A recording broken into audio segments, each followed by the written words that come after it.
All right, greetings from the wasteland. This is Freedom Phil, and what's the topic right now? Apparently, in Austin, there was a reprisal shooting. You can look at what the hoodie said on the hoodie. Property of Allah, or an Iranian flag shirt underneath. Isn't that interesting? Almost like what they said for ages about bad people coming across the border and actually probably legally living here under some of the nonsense from Obama. I mean, who would have guessed that some guy with a name like Ujaga Jaga, something like that? Well, that sounds as American as apple pie. Where am I going with this? This is Freedom Phil. Like, subscribe. Let's get into it. Hey, turn up the video speed. Why do I always say that? Because, dude, seriously, if you're watching videos at regular speed, what are you doing? Just saying. Let's get into it. I'm sitting there watching the news, and I don't think anybody's surprised. You got some guy, originally came from Senegal. He got that goofy-ass, low IQ look to him. And that ain't about racial or anything. You see that of white, black, whatever. You'll see some of these goofy fuckers around. And he went out there. He had a rifle in one hand, I guess a gun in the other. And there's a hoodie that said, Property of Allah. I wonder what this guy was about. Some people say it might be a false flag. I don't care if it is or not. I think it is an example of a bunch of people that were never supposed to be in America. That's the truth of it. Since sometime, I'd say the whole religion of peace nonsense from the Bush era, and definitely ramped up during Obama. Trump kind of put a clamp on some of these countries when he said there's certain Muslim countries we're just not taking people from. And they're like, that's racist or xenophobic. And it's like, well, it turns out much of these people you've taken under the Obama administration, the Biden administration, some of these people are Terrys. Or they're just people that are fucking losers. They ain't got no, I want to tell you something. Now, not all Terrys. Some Terrys come from rich families. But a lot of the time you see someone willing to go out and shoot up a bunch of people, they probably don't have a stable, normal life going on. Or they're fanatical. They're sub-IQ individuals. I'm sorry, there are some intelligent people that happen to believe in religion. But generally, they're sub-IQ motherfuckers that can't function that well in society.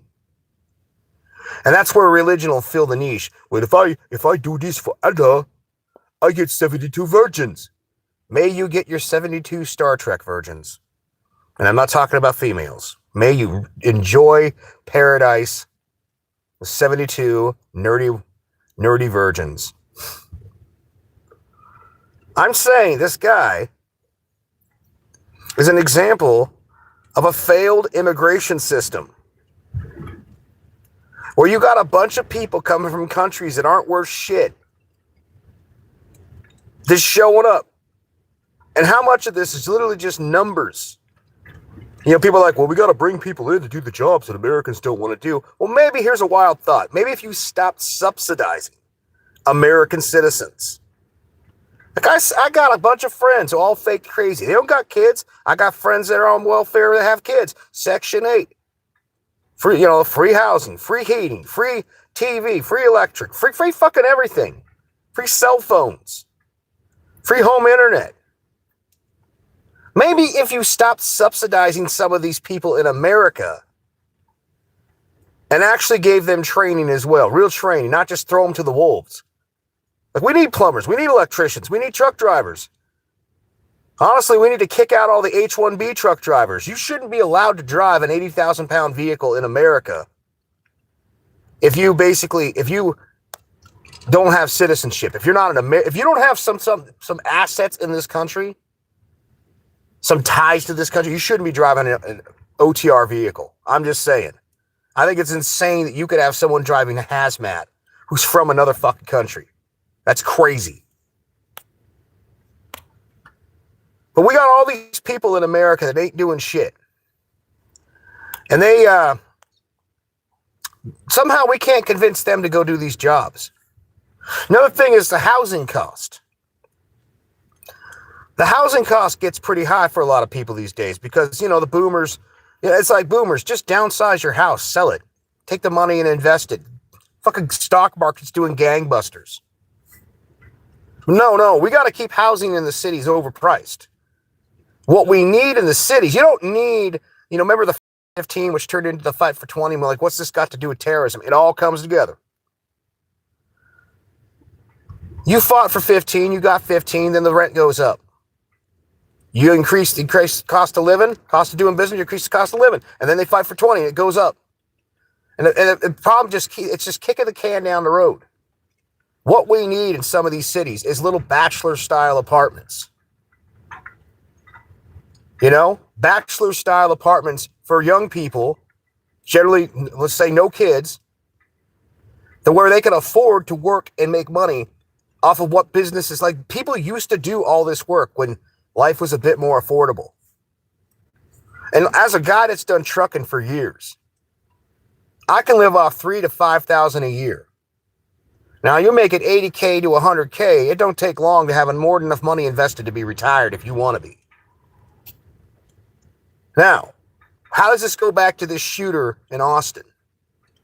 The fact that we have screwed up the economy and the prospects of the young people so bad in America, where it's actually better in a lot of broken down small towns to go fake crazy, get on a government check, or crank out a kid and get that Section 8 situation like welfare queens. That we have made a whole segment of Americans. Now they don't even have a concept of doing the work. They're basically, they are living on a system. If those people didn't have a free ride, they'd probably work these jobs. Or these jobs would have to adjust the pay. Or maybe they'd put in some robots. But the argument I've heard my whole life is Americans won't do this work, and therefore we need immigrants. And sure, we got tons of people who come up every year from, south of the border. Legally come up every year, work the crops, work this, and then go back home, let's just say to old Mexico, with a bunch of money, cash, or send their remittance back to their home country. So we already do that. But the fact that they kept the border so porous, and it's in the big business's best interest, whether it's Republican or Democrat, a bunch of poor people who can't fight back. If you violate their rights, their civil rights, you could just get them deported. Now, both Republicans and Democrats have benefited from this fuck shit system, but is that same fuck shit? No, like Trump's actually done something about immigration. I'll give him a clap for that. He has basically done something about immigration. But prior to Trump, you saw the surge of illegal immigration under Biden. And the surge that was happening early Trump, when they were scared. They're like, shit, we're going to get busted. But under Obama and Biden, how many people just walked into our country and we didn't even know who they are? Then we had situations where we have people that are functionally fucking retarded coming from some ain't shit African country. This guy that was the shooter in Austin was from motherfucking Senegal.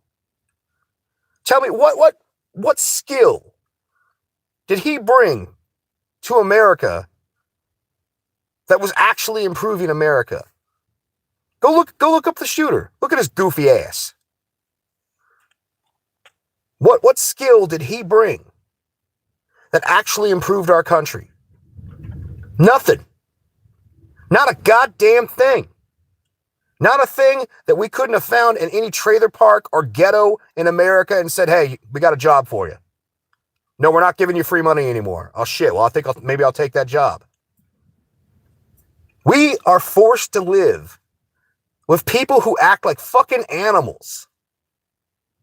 And also the upper class and the upper middle class can save a few bucks on a gardener, on a nanny, on a product. You want to see something fucked up. Go look at how many of these major companies are using prison labor. Basically prison slave labor. Don't get me wrong, I think you should be doing something when you're in prison. But you see these situations where This is part of the reason they'll take Americans and they'll bust you and give you 5 to 10 to 20 years because you're basically working for free for Whole Foods or some other shit.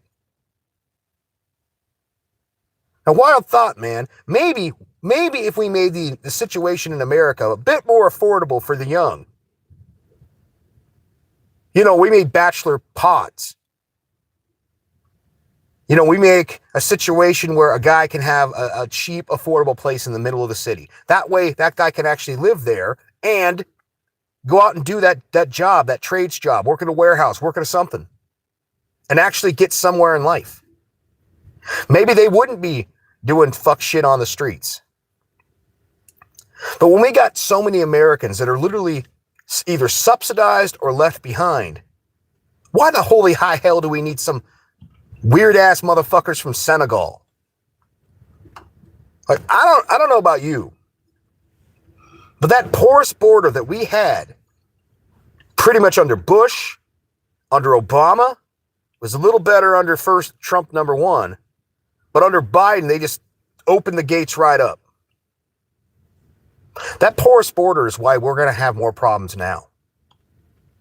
And the fact that you got people that come to this country with the intention of just scamming our country. I'm looking at you, Somalis. You get some of those people from the East Bloc as well. Oh, brown people. I don't give a shit what race you are. You got people coming out of fucking Eastern Europe doing the same type of scams. You have people from China and Asian countries doing the same type of scam. We need to put a crackdown on all these immigrants coming here scamming.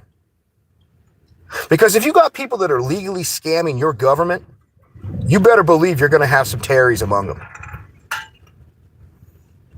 And I'm just telling you the God's honest truth about it.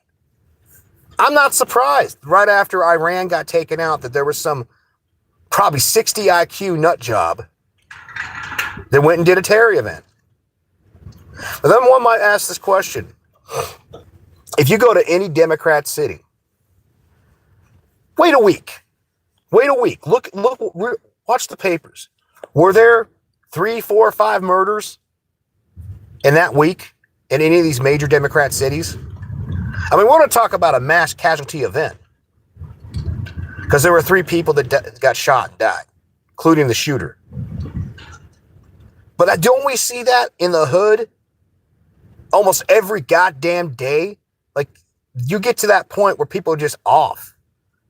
Like places like Detroit, Chicago, Chirac, Memphis, New York. I would argue because we have made the situation so bad and subsidized a bunch of dumbass people, whether it's white, black, what the fuck ever. We have made the situation so bad that we've had domestic terror events on a daily basis. We just don't acknowledge it for what it is. And you can't argue that it's not terrorism if you live in a community and you're afraid to walk the streets after a certain hour. So on one side, we let this guy came in, and he was living here for years, like a little sleeper cell, just waiting to be enacted. But if you go to our own American citizens, we got people that are full-blooded Americans that are committing the same type of shit. Whether it's some weirdo from, an Allah or whatever, or some weirdo from a gang, people are fucking afraid. I'm just saying. Freedom Phil, like, subscribe. Take it easy.